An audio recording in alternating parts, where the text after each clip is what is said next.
खरं तर काल 5 वाजता प्रचार थांबला आणि आजपर्यंत ज्या काही निवडणुका आम्ही इतकी वर्ष पाहतो, तुम्हीही पाहतात, त्याच्यामध्ये निवडणुकीचा प्रचार 5 वाजता संपल्यानंतर दुसरा दिवस रिकामा आणि त्याच्यानंतरच्या दुसऱ्या दिवशी मतदान, हे आत्तापर्यंतच्या निवडणुकीची प्रथा ही आजपर्यंत होती. या सरकारला काय हवंय याच्यासाठी म्हणून निवडणूक आयोग जे काही काम करते, याच्यामध्ये काल त्यांनी एक नवीन नोटिफिकेशन काढलं की आज मतदानाच्या आदल्या दिवशी तुम्ही 5 वाजेपर्यंत मतदारांना भेटू शकता. ही नवीन प्रथा, नवीन पद्धत कशी काय आली आणि कुठून आली ही काही कल्पना नाही. आणि आजच कशी अचानक आली, जी विधानसभेला का नव्हती, जी लोकसभेला का नव्हती, जी अगोदरच्या कुठच्याही निवडणुकांना का नव्हती, ही आत्ता कशासाठी आली. आणि त्याच्यात त्यांनी सांगितलं की तुम्ही मतदारांना जाऊन भेटू शकता पण पत्रकं वाटू शकत नाही. मग कदाचित पैसे वाटू शकता असं त्यांना म्हणायचं असेल. ही मुळात मुभा मिळाली का, दिली का आणि हा कायदा बदलला का, हे नव्याने या सगळ्या गोष्टी ज्या आणल्या जात आहेत ह्या कशासाठी आणल्या जात आहेत. ह्याच्यातली अजून एक दुसरी गोष्ट, आत्ता त्यांनी एक काहीतरी पाडू नावाचं एक काहीतरी मशीन आणलंय, प्रिंटिंग ऑक्झिलरी डिस्प्ले युनिट. हे कोणत्याही राजकीय पक्षाला सांगितलेलं नाही, कोणत्याही राजकीय पक्षाला दाखवलं नाही आहे. मला असं वाटतं आता उद्धव ठाकरेंच्या पत्रावरती निवडणूक आयोगाला हे पत्र गेलेलं आहे की हे तुम्ही आम्हाला कधी दाखवलं नाही. हे नवीन काय युनिट आणलं आहे तुम्ही, हे लोकांनाही माहिती नाही, जनतेलाही माहिती नाही. आणि हे नव्याने तुम्ही आत्ता हे त्या EVM मशीनला लावणार आहात.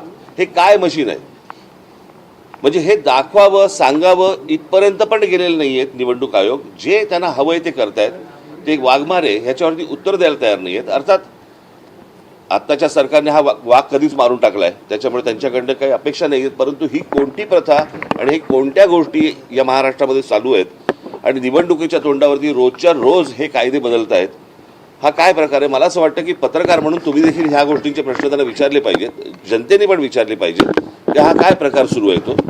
आणि म्हणजे सरकारला जी गोष्ट हवी आहे ती गोष्ट करून देण्यासाठी म्हणून निवडणूक आयोग आहे का, त्यांना ज्या काही सुविधा हव्या आहेत आत्ता सरकारला त्याच्यासाठी म्हणून आत्ता निवडणूक आयोग काम करते का, हा आमचा सगळ्यात महत्त्वाचा प्रश्न आहे. आमच्या दोन्ही पक्षाच्या, सर्वच इतर राजकीय पक्षांच्या, माझे सहकारी जे काम करणारे आमचे सगळे जेवढे सहकारी आहेत, शिवसैनिक आहेत, महाराष्ट्र सैनिक आहेत, या सगळ्यांना आम्हाला सांगायचे की सतर्क राहा की तुम्ही आपल्या विभागामध्ये, आपल्या बूथवरती कोणकोणत्या गोष्टी चालू आहेत ह्याच्यावरती तुमचं लक्ष असलं पाहिजे. हे आत्ता जे सत्ताधारी पक्ष आहेत ह्यांचे जे उमेदवार जे लोकांकडे जात आहेत त्यांच्यावरती लक्ष ठेवा. हे कुठे काय पैसे वाटत आहेत, कारण आत्ता अनेक रील्स ही आत्ता बाहेर आलेली आहेत, तुमच्यामार्फतही अनेक गोष्टी बाहेर आलेल्या आहेत की याच्यामध्ये कशाप्रकारे पैसे वाटले जात आहेत. भारतीय जनता पक्षाच्या, शिंदेंच्या त्या पॅम्पलेटच्या आतमध्ये 5-5 हजार रुपये टाकून ते पैसे वाटले जात आहेत. त्यातल्या आनंदाच्या अनेक काही गोष्टी आहेत की ज्याच्यामध्ये लोक नाकारतात पण आहेत. ही पण एक आनंदाची गोष्ट आहे. परंतु या सगळ्या गोष्टींसाठी हारलेली गोष्ट परत जिंकण्यासाठी म्हणून निवडणूक आयोग सरकारला मदत करते, हे हा आमचा निश्चित आरोप आहे निवडणूक आयोगावरती. आणि मला असं वाटतं की जनतेने आणि शिवसेना आणि महाराष्ट्र नवनिर्माण सेनेच्या पक्षातल्या सर्व आमच्या सहकाऱ्यांना, महाराष्ट्र सैनिकांनी आणि शिवसैनिकांनी सतर्क करावं एवढंच फक्त सांगण्यासाठी आज तुमच्यासमोर आलो.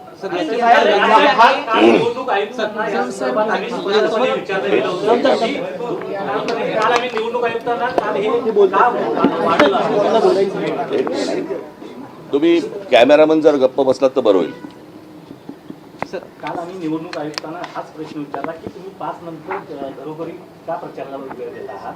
वारंवार विचारला गेल्यानंतर तरी त्यांनी कुठल्याही प्रकारचं उत्तर देणं टाळलं होतं. परंतु शेवटी त्यांनी सांगितलं की हा जुनाच नियम आहे आणि आम्ही आता तो नाही. पण या निवडणुकीला का, ही गोष्ट विधानसभेला का नाही, ही गोष्ट लोकसभेला का नाही आली. या निवडणुकीला असं काय वाटलं की तो जुना नियम परत बाहेर काढावा. ईव्हीएम पण जुनी आहेत. ईव्हीएम पण जुनी आहेत.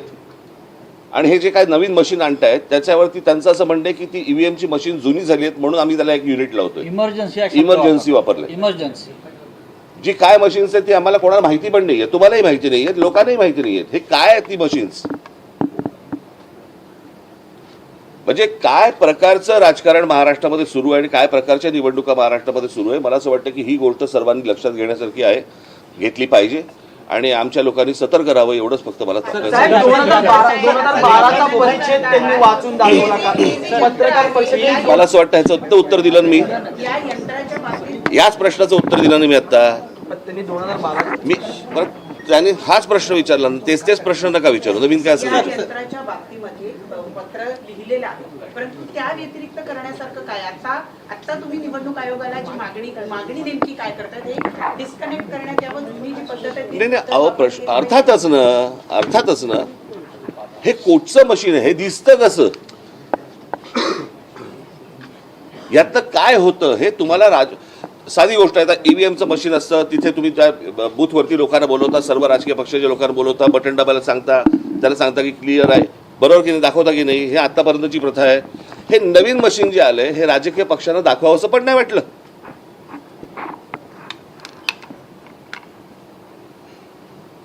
ह्याच्यामधनं गडबड होणार नाही परत मतदानामध्ये, ह्याची गॅरंटी कोणी घ्यायची?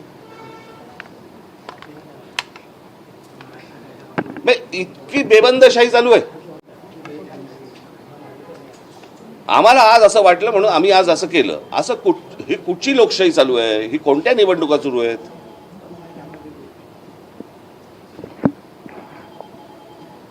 ठीक आहे, आपल्या मार्फत फक्त एवढंच सांगायचं होतं. धन्यवाद. उद्धव साहेब